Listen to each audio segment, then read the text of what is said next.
So who am I speaking with? You're speaking with Marshall Lager, the managing principal of Third Idea Consulting.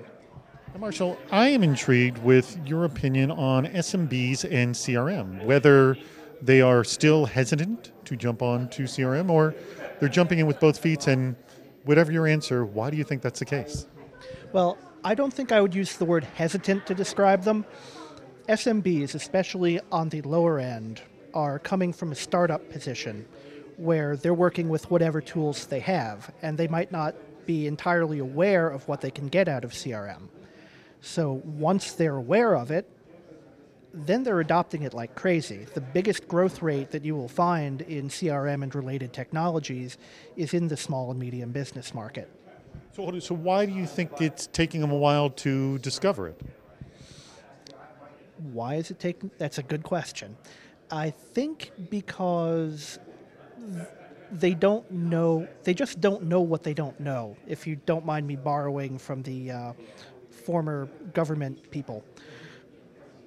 Their experience with business tools is going to be mostly Outlook, Microsoft Excel, products like that. They may never even have seen something like Act or Goldmine, and really they just don't know.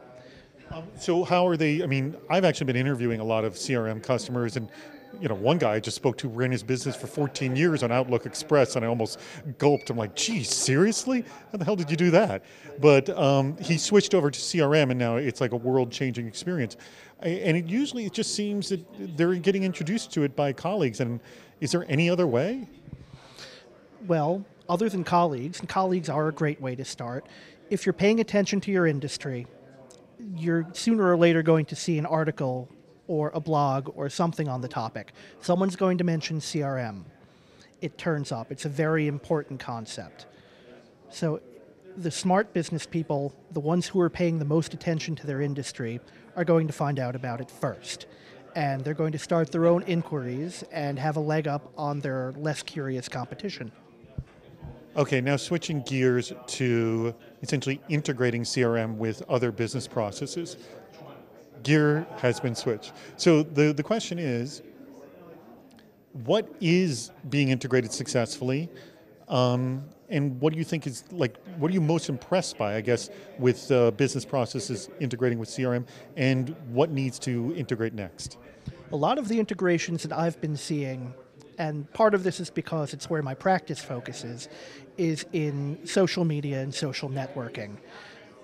The integration of Twitter feed, of YouTube video, and the ability for things happening in the social sphere to trigger workflows within the business.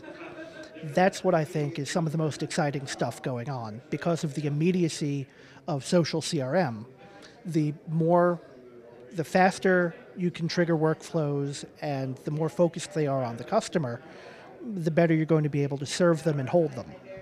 Well, isn't there actually even a more critical issue? If you don't have actual workflow integrated with CRM, then the integration of social with CRM is going to be for naught. Yes or no? Very true. If you don't have workflow, you don't have CRM. Certainly you don't have modern CRM. You could just as well be working with a spreadsheet. So workflows are important. Automation is what drives modern business software. You've got to have it, and if you can automate the social sphere, so much the better. Excellent. Thank you so much for your time, Marshall. My pleasure. Thanks for having me.